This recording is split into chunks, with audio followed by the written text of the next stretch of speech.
campaigns I've run have taken me here.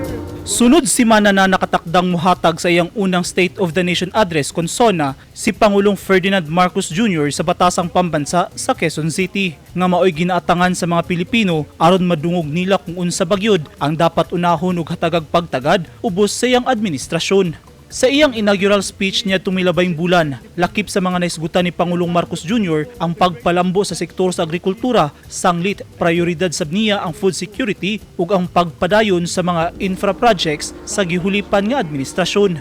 Si Marcos Jr. sab ang sekretary sa Department of Agriculture. Naglaom ang mga Dabawenyo nga unta mahatagan sab og pagtagad sa administrasyong Marcos Jr. ang problema sa taas nga inflation rate kung taas nga presyo sa mga batakang palaliton ug ang presyo sa produktong petrolyo. Para sa kuha unta sir, kami mga driver unta matabangan ta niya kay try nga ro way klase mingaw kayo.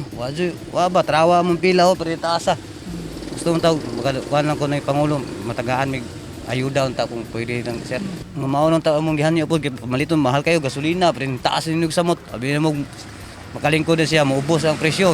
Maor man gyapon wala may alibyo pa. Dapat ang tagaan niya katensyon nga makababa ang presyo sa lana unya kaniadtong kaniadtong konsumo nga mobaba ang presyo.